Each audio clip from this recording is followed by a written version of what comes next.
Hi, I'm Christina, and this is New Ways Podcast.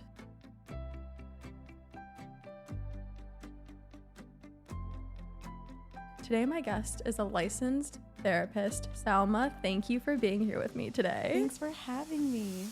I'm so excited to dive into this topic because you so far have been a treat, my friend. Thank you. She's got a very interesting perspective on, honestly, mental health and therapies. So what we're going to be talking to you guys about today is hopefully changing your mindset when it comes to therapy and how you view it and the options that are out there for you. So to kind of dive into it, what would you consider traditional therapy nowadays? I would say traditional therapy has to do with, okay, let me backtrack actually in my own mind. Like I want to go so many places. Of course. There's research that supports, and we call it like evidence-based practices, right? Or evidence now, I think like the term is evidence-informed, where people are trying to be a bit more flexible about the approaches that they're taking to therapy. And so there's research that backs up this works. And so traditional therapies are the like acronym therapies like CBT, cognitive behavioral therapy, or DBT, dialectical behavioral therapy. And there's obviously like a ton more, but traditional therapies tend to be much more structured. And it's kind of like, you're going to come into the session and I'm going to guide you through what research shows helps you heal. And we've seen over time that one size does not fit all. Oh, completely. Right? And so there are elements of traditional therapy and sort of this research-based therapy approaches that work, but then there's a lot that doesn't work for people because they come into the room, and especially for my like very intellectual clients where they're so good at being in their heads, they're so good at sort of taking themselves out of the moment and out of the element. And then they're like, but my life's not better. And so what's going on? I get it. I understand what I'm supposed to be doing. I understand how I'm supposed to be thinking, what I'm supposed to be changing. And yet they're still feeling stuck. And so emerges blending other sort of new aged therapy approaches where we're getting out of the traditional structure of therapy approaches and we're doing things a little bit differently. Long story short. Short story long?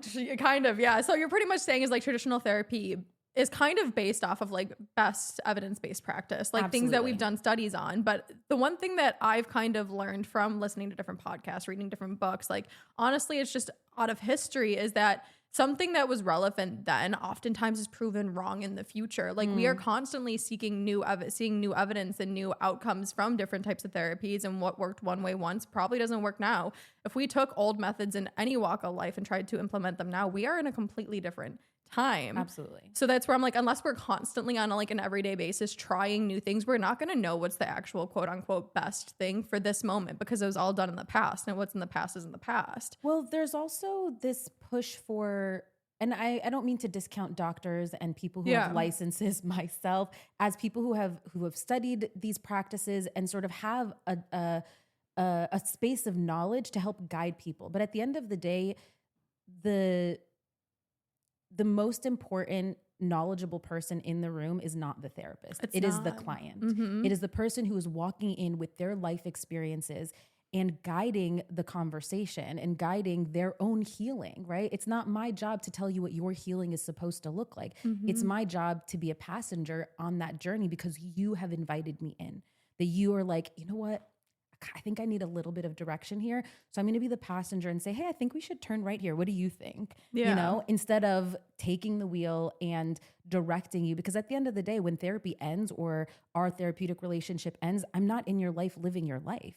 So we have to be mindful of listening to the clients and letting them guide what their journey is. And some people are not ready for the things that they think that they're coming into therapy for either. And we have to respect that. Yeah. You can only meet somebody to as much as they've met themselves. I'm a firm believer in that. Like you can bring a horse to water, you can't force it to drink. Totally. I feel like that is where things get really sticky, is when you're trying to force something on somebody that's not ready.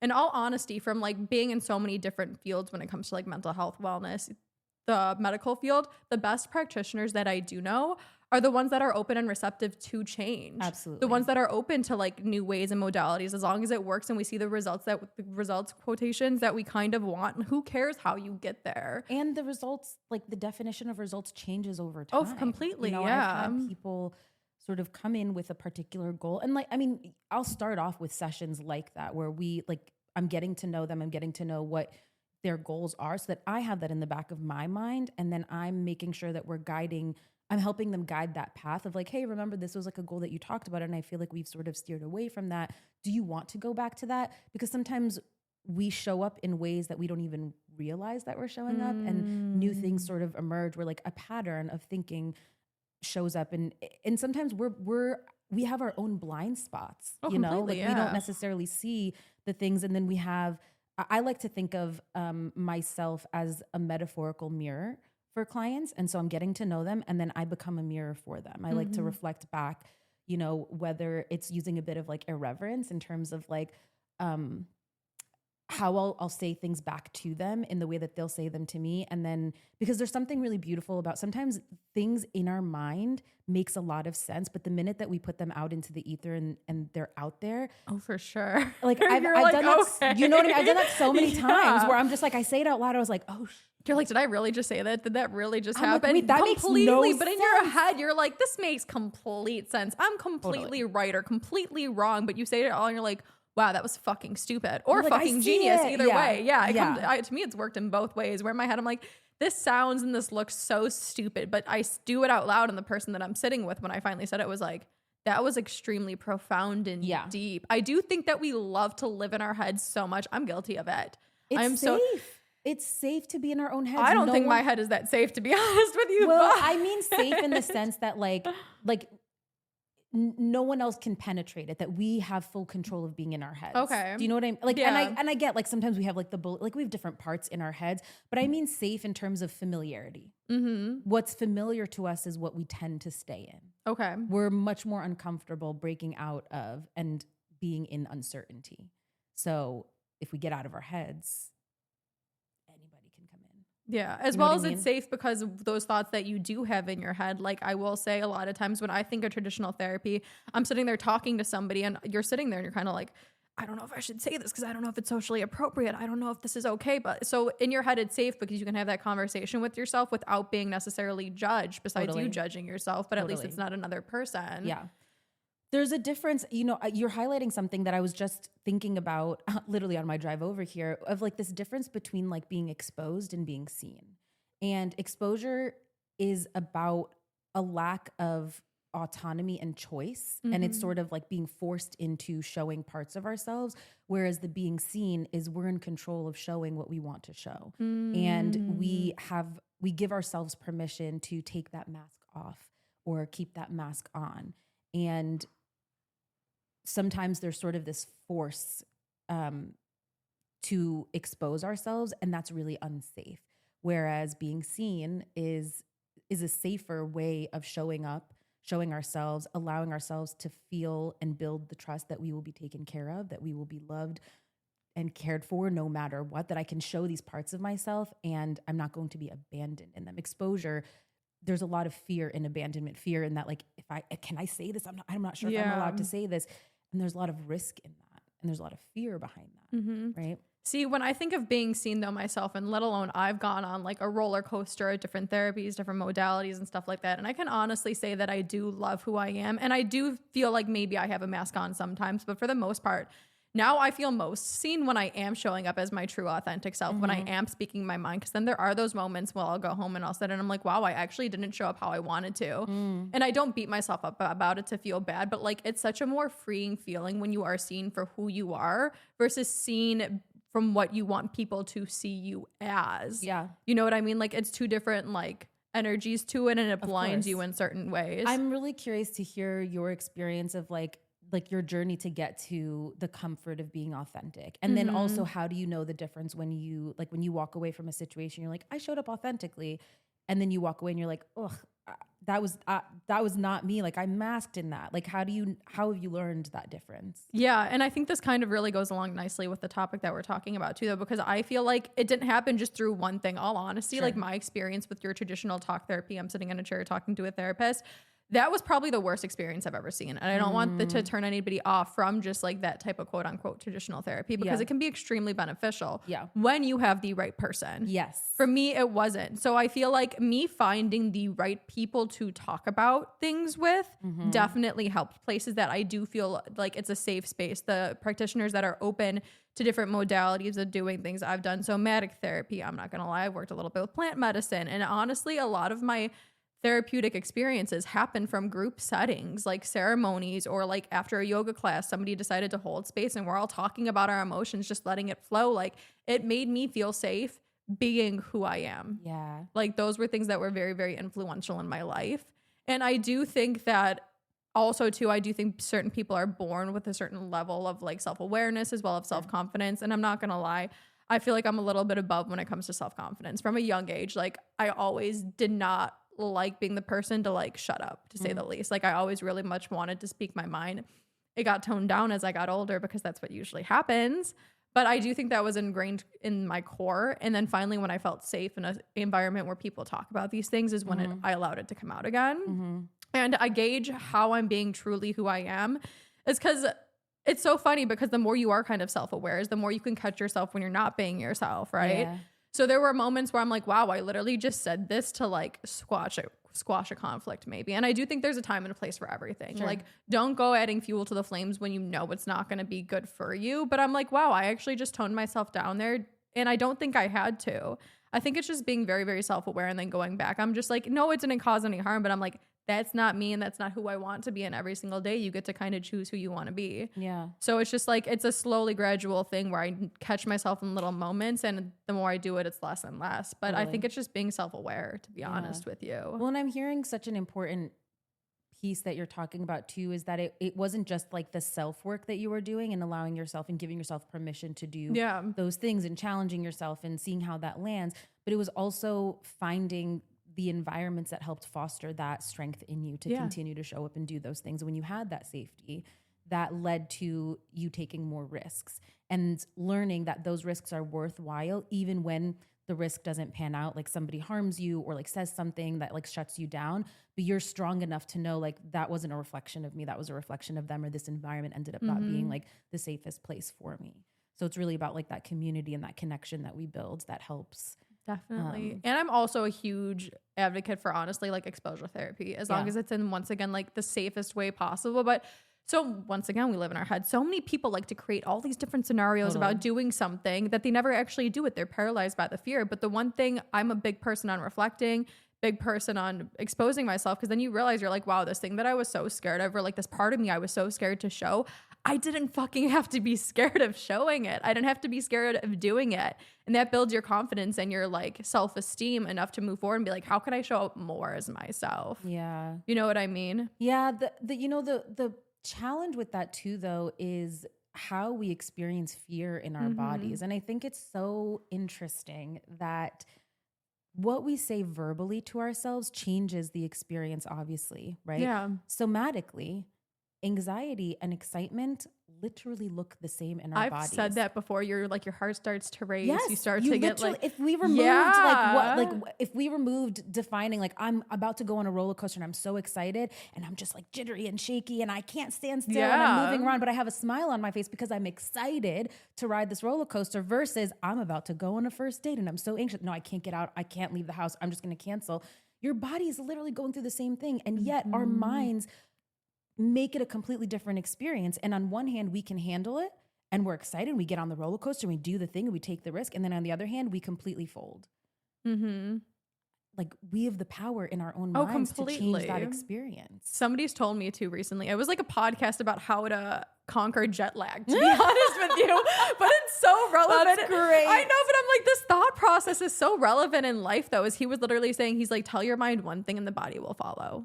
You know what I mean? It's our minds and our bodies are so connected. So interconnected. That's why whatever realm I'm in, regardless if it is the medical or the mental, I'm just kind of like, if one suffers, the other one completely suffers. Yeah. Absolutely. Yeah. And I think over time we have learned, and I think our society teaches us this, to really disconnect our mind and our bodies. See, I'm hopeful and grateful though that I feel like we are heading in this different direction. Cause I do, sure. I do remember being like a little itty bitty thinking, I'm like, wow, mental health was I don't even consider myself like quote unquote old. I'm definitely getting wiser, but like this was even what, like maybe in the early 2000s when I was like thinking about my life and what kind of route I want to take my careers. I'm like, mental health is kind of stigmatized, and there's not that much money in it. There's not that much this.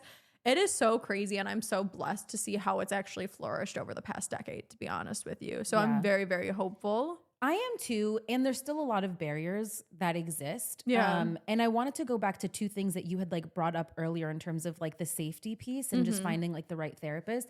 I think it's so important that people are taking the autonomy and the time to interview a provider. And it's not just about therapists, but like your doctors, your dermatologist, your gynecologist, your, I don't know, any provider, like we are paying them to be of service to us. And yet we walk into these rooms giving them so much power over us and letting them dictate. And there's not enough teaching us as consumers how to navigate those systems and those spaces so that we are at the center of it. They don't have a job without us. No, completely. I don't have a job without clients. You know what I mean? Yeah. And so how are we showing up and advocating for ourselves? And I get it. People have the degree and they have like the knowledge, but I am the master of myself. I know myself obviously better than they do. I know my body. I mean, I can't tell you, even in the medical field, how many times I've had clients really struggle with certain medical symptoms and they're going to a doctor, and because that doctor doesn't know or hasn't seen that sort of cluster of symptoms, then they're like, well, just take some Tylenol or give it some time and come back. And like, they're going home and suffering and their quality of life is being impacted. So I think it's really important that we are asking questions as consumers. We are advocating and saying, I'm not feeling safe. And this goes back again to the mind body. If your body isn't feeling safe, listen. Your body is so intuitive and gives you so many important signals that we learn to just ignore. The little butterflies, the flutters of like, oh, I'm just anxious. Oh, it's just a new doctor. There might be something about the waiting room, the receptionist. There might be so many things that help you show up into that office and into that room, being honest and speaking truthfully about what's going on for you, or you shut down and you silence yourself and you let them dictate what your care is. Yeah. I completely believe in like a sixth sense and like an intuition type of thing. And that doesn't mean also too that there's anything necessarily. I do know some people, I love my people with degrees. I think some of them are fabulous. I do know some therapists without degrees, to be honest with you, that are fabulous. And then I know some with degrees that are not so fabulous. Sure. So like, just because you don't vibe in one type of environment or one type of person, that does not mean that you're like going against their practice, that you think they are bad or that you are bad and you can't fit in. Yeah. It's anything in life, right? There's people you're going to meet that you clash with, and there's people in your life that you're going to vibe with. And if like you're okay dropping a friend because you don't vibe with them, why are you not okay dropping your therapist or dropping a doctor? There is no shame in looking for like a second opinion if what the person is saying doesn't vibe with you. You're not going to marry the first man you go on a date with. Right. Why are you going to marry the first doctor you hang out with and talk to, or therapist? And that comes to the point of the system and the barriers that we face in the system, right? If you're using your insurance, for example, to find a therapist, and you know, some people's insurances have a limited number of therapy sessions. And so like they're wasting a session. And sometimes people feel so rushed to have to like, I've got to solve these problems. So I'm going to tell you everything right now. And we don't have a system yet that really helps people pace themselves and build safety. I agree with that. And it's unfortunate. There are barriers that are beyond. So sometimes like we are forced into pushing against our safety or listening to, and that's what I was saying before, if sometimes like we are in a system that teaches us to disconnect mind and body, that I have to show up to my doctor's appointment with my list of symptoms and tell him that because he has to get to the next appointment and I need to, you know, it's true though. It's so true. I mean? That's it. So I see it all the time. It's hard. It's a hard balance of how do we prioritize taking care of ourselves while also getting our needs met when time is so limited or the system is so fucked up. It is so fucked up. Like, I know we want to always be, I'm so big on let's be positive. But that's not disregarding that there's so many flaws in the system. It's a broken system. When I'm even in a hospital setting, I'm like, I'm in the business of sick care, not in healthcare. Yeah. So I'm curious your perspective then. In order for people to optimize the little time that it appears we do have, what are some questions that you would be asking? What are some checklists in your head that you would keep in mind? One, quote unquote, interviewing a new therapist or a new doctor. Yeah. So first I would start with, there are certain things like if somebody doesn't offer consultation, they're out. Do you know what I mean? Like I think we sometimes need to be have standards that protect us. If somebody's not offering consultation where I can ask them questions and get a vibe and get a feel for them, why am I even going to waste my time and waste my session on talking to them when at the end of it, they might not be a good fit? Yeah. So one, if they're not even offering the standard of a consultation and you can't email them or have a phone call, a 15-minute phone call with them to ask specific questions, don't consider that. Like, just don't. And then other questions to ask, I think sometimes we are aware of our own, the things that get in the way. So I might be somebody who tends to shut down or who doesn't have emotional language. So a question that I might ask is like, I might out myself a little bit and say, you know what, I tend to shut down and it's really hard sometimes for me to like come back to the moment or like stay engaged. How would you handle that? Okay. How do you handle that with like your clients? A general question is like, which I think this is more about, I'm talking specifically about therapy, but this is sort of getting a vibe for the provider. Why are you a therapist? What do you like about what you're doing and like what keeps you being a therapist? And not the like, the age-old question of like, what do you do for self-care? Like, sure, that might be helpful in terms of hearing how they take care of themselves, but I want to know like, why are you doing this work? Because a lot of times that shit shows up in the sessions. Oh, completely. I know so many therapists who have became therapists or so many people who have done things in their life because it's been influential in their life. Totally. To be honest with you, one of the only reasons I have this podcast is because I'm like, everything that we're talking about right now has been so influential in my life and I learn and I grow from it every day. So I need it just as much as the person sitting in the chair across from me or the person listening on the other side. You know what I mean? So I think that is a very, very powerful question. And I don't want to I think you can also, this is where intuition comes in, is like, you can tell when somebody's being authentic on why they love something because you see it in them versus the stereotypical response back where you're like, I really just want to help. Exactly. You know what I mean? And that's why I like that question because it allows for like honest answers and you feel the, and I mean, on my website, I have like a little blog and like I have these questions on there. And so I've had clients like call and like do consultations with me and ask that very question. Wait, you have these questions on your website? Yeah. Okay, I love that. Yeah. So go to my website. I'm like, we'll link it below, you guys, definitely. Yeah, but I love that. And I like to, like, I have a resources page because I want to also be a hub. Like, I understand that mental health access is difficult. And I'm probably one person that sometimes makes it a little difficult because I'm trying to start my own business. Yeah. And so I don't take insurance, and we'll get back to that of just like, the barrier in that. But I do have resources and I'm always available as a resource, even if I'm not your therapist, like, in whatever way that I can help.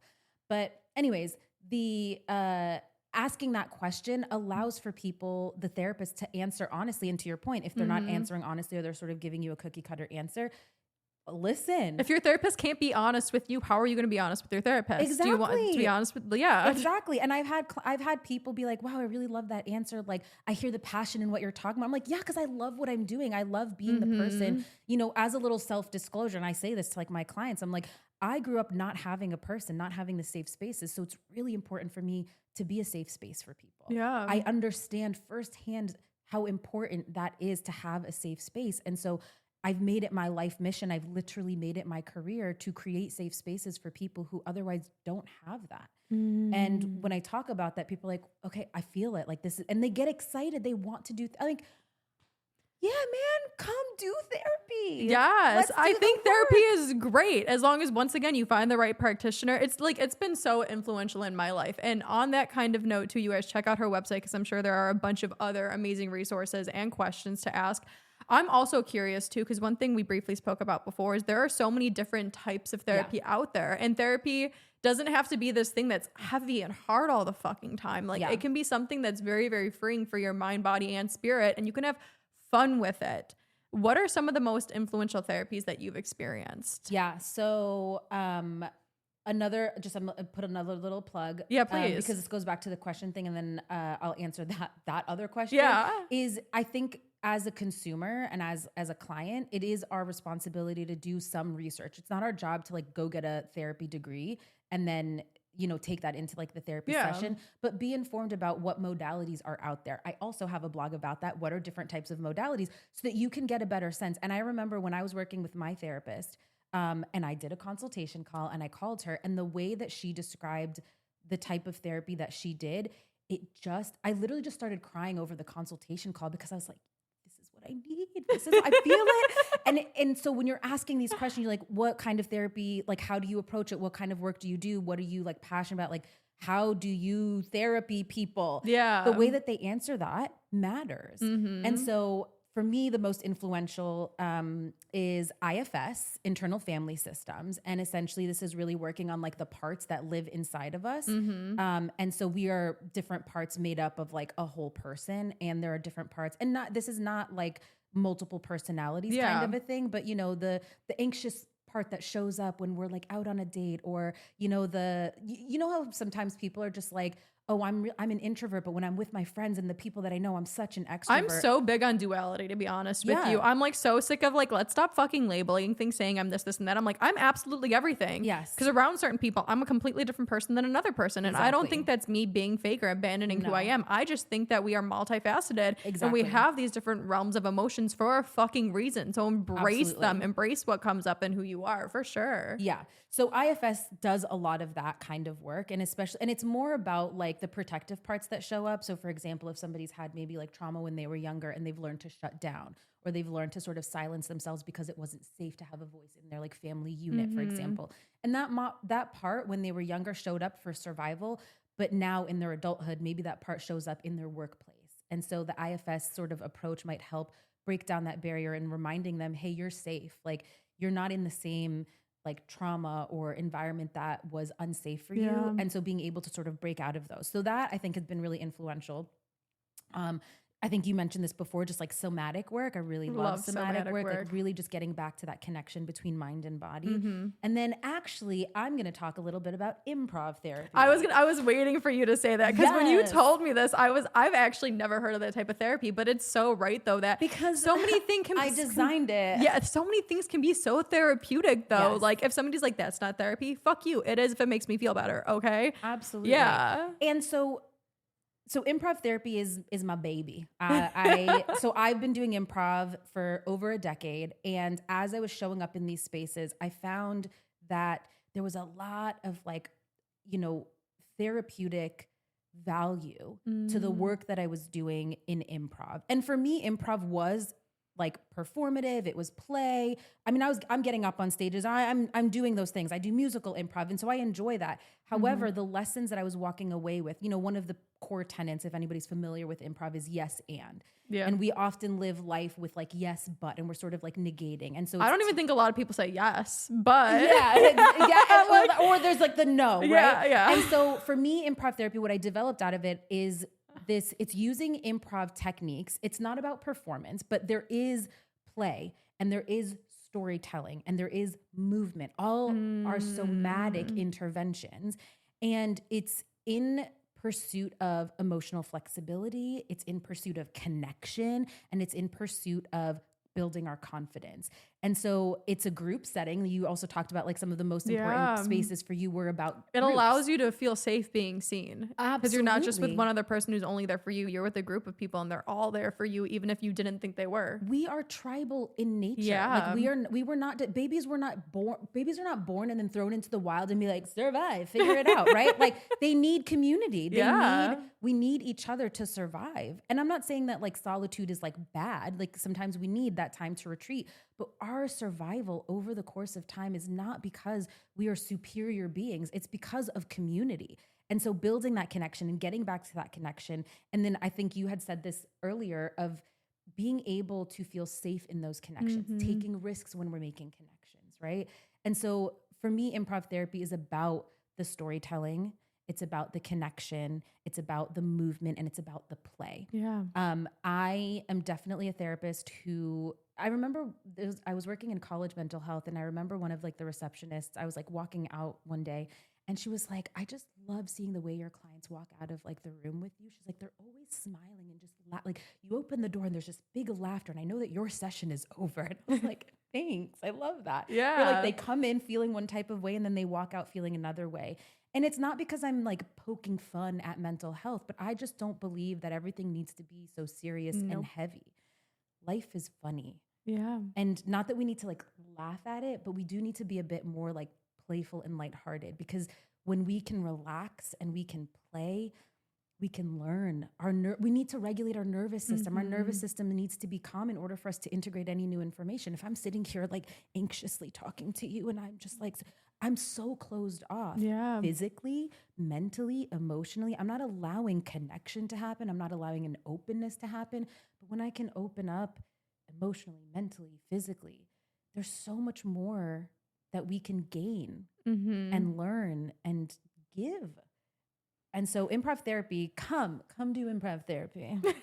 No, it sounds absolutely fabulous. And that's oddly enough, the second I learned to have so much more fun in my life is the second I feel like my life expanded so much, to be completely honest with you. And this is no hate to any place that you're from, any type of background you have. Like, I grew up in Chicago, and I'm sure a lot of people there have a different experience, but like, my family where I grew up, the town, is like very much about the hustle and grind. And it served its purpose in the beginning part of my life. Like, I love that it instilled those values in me. I think there's a place for everything. Yeah. But LA taught me how to have fun again. And the second that like I started having fun, I met new people. I started being open to new experiences. And I do think that, like, I'm sorry, you can have your own perspective. My belief is that we're not here to be fucking miserable. No. Like, no, I don't want misery. And it's to the point now where I laugh while I'm crying. Like, even bad moments I'm kind of excited for. Because in my opinion, I'm like, after this shit show that goes on, imagine what's on the other end. Totally. Yeah. So I think, and also too, in improv therapy, you're like talking about being okay with fear and taking risk. Improv therapy allows you to take risks in a fun way. So it's kind of combining the two. And in my mind, I'm like, that's wiring your brain to think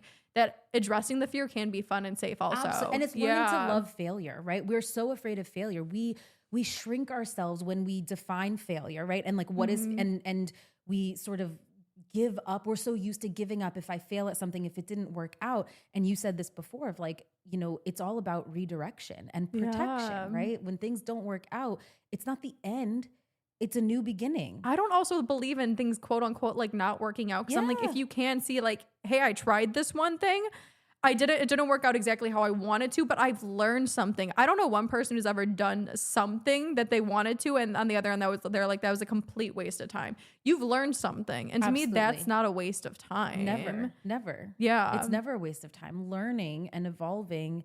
And we're sifting through like what I like and what I don't like. And if I have to try a new food and say that I don't like it, well, now I know I don't like it and I won't try it again. But if I never try it, I'll never know.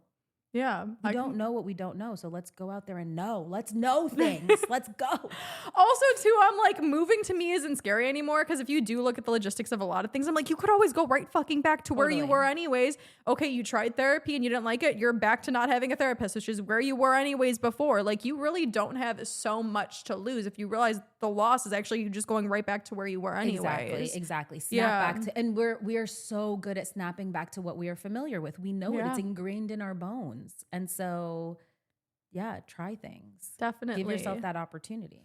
And the last thing I do want to ask, not to talk about logistics, because this has just been so fun, to be honest with you, but to those people, because I know briefly you mentioned in the beginning that it seems like insurance is kind of against us in these realms of things. What is your best advice to somebody who's like, I don't know if my insurance is going to cover this, or like anything where you're like, when people are trying to figure out a good way to go about getting therapy that's not going to break their bank? Yeah. So a lot of providers, i.e. myself, do offer something called a sliding scale. So we do our best to try to work within people's budgets as best as we can.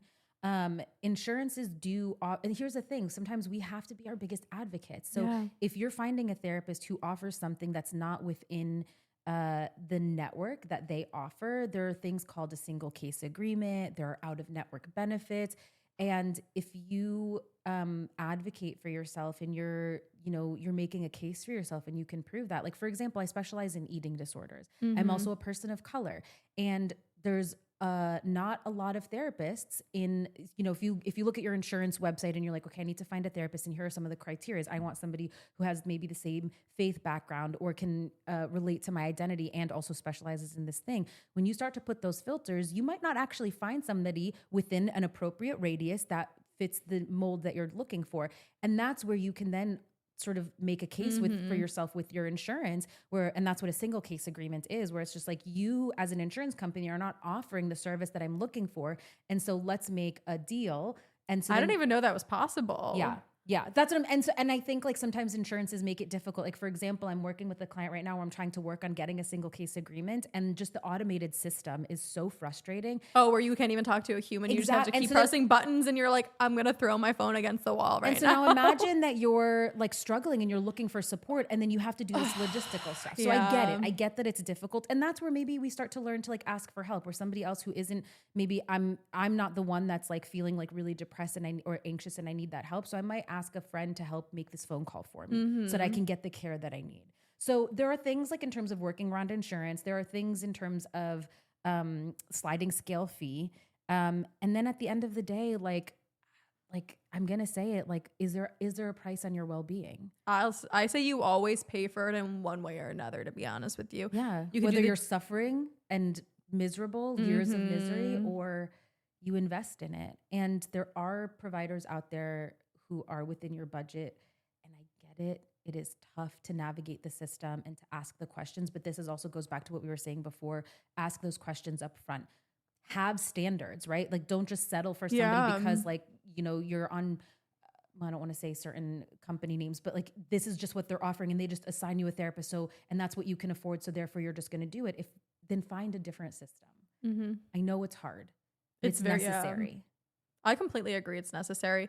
And something I kind of want to add to is I feel blessed. I mean, we're in LA right now. We both have a good roof over our heads, and it seems like we're both doing fairly well. So I feel grateful for that every single day. And I see it as like an opportunity I don't want to waste. Yeah. That's why I'm not scared to drop the money on this, because I believe the best investment you can ever make is in yourself. But on that note, I do want to acknowledge that there are people out there that are probably very, very struggling even for a meal at points. Yeah. So on that note too, my best advice for that at least would be like, as you mentioned before, take your mental health in your life very seriously. Like it is in your hands. But as long as you take it serious, you can find what we were kind of going back to before, therapy in so many other ways that are probably a little bit cheaper than sitting down with a trained professional. Yep. Confine in the people that you know have done a lot of work. Confine in the environments that you know are going to allow you to flourish and feel safe. And a lot of times too, when you do calm your nervous system, like through, I'm a big advocate, I know this is so woo-woo, but like yoga, breath work, that's like not woo-woo, girl. Those types of communities. Yes, 100%. From where I'm from, it's considered kind of woo-woo. But yeah, no, I'll put a plug in for Dance Church. If anybody's ever heard of Dance Church. No, I haven't. Love it. And it is all about that somatic experience of really connecting to your body. And one of the rules that they say at the beginning is like, there's no talking. We are here to feel and be embodied and be together. And it's such a beautiful community of just, you fucking go and you dance around and you just move your body. And there's no like rules for the movement that you're doing. You just move. And I can't tell you how many times I've been so stuck because I'm trying to make my processing so verbal. And I was like, I'm going to go dance. And I go and I move my body, and how I feel after so much. Even before this podcast, we were shaking. You heard me let out a big scream. I'm like, I have to scream before every single podcast. I don't know why. I just have to do it. And I know I keep like elongating this, but that also goes back to like the point of this whole conversation is that therapy is not just sitting in front of a therapist, right? No. Like let's break out of that you can also do a lot of like healing and work. And of course, it doesn't end there. There might be like value in talking to somebody and processing through things, but there are also a lot of free resources. Yeah, as well as like books and articles. You were saying like your website. There are so many different things. If you go out, you have faith and you allow yourself to be like experience these types of things, and you have faith that they are out there. You just have to go looking for them. Absolutely. To be honest with you. And I promise you, if somebody emailed me or like reached out and they were like, I can't afford therapy, but I need help with like a book recommendation or this or that, like I will respond. Oh, me too. 110%. So I think there are a lot of us out there who want to help and who want to be, because for me, it's also important to like, I know that like I am a private pay practitioner. And so I try to offset that. Like I also need to make a living. I live in LA, you know, but I try to offset that by being available as best as I can in other spaces that I'm not charging for. Definitely. I mean, my healing journey, healing in quotations, because I don't think I was ever broken, to be honest with you, but we don't got to get into that.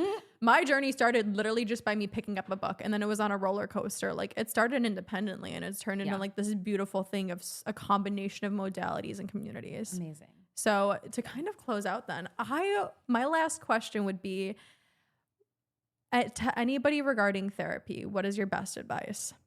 Try it. Okay. I mean, like so fucking simple, and I'm obsessed. Try it. Most people, that's what I mean though, is I'm so guilty of wanting to be like, let me come up with some profound answer about this is what you have to do. Try it. So fucking simple. Just try, yeah. Like, don't knock it till you try it. Like, I don't know how. I don't want to add more to that. I mean, I think you don't have to. I think what I would add to that is trust yourself, trust your intuition. We have gone so far away from trusting ourselves, and we ignore the signals that our body gives us. And so, trust yourself and try it. Yes. Trust yourself and try it. Yes. Selma, thank you so much for being here with me today. This was so much fun, and you are just so insightful and a breath of fresh air, to be honest with you. Thank you. This is great. So thank you so much. And to my listeners, thank you so much for listening. Until next time, I love you.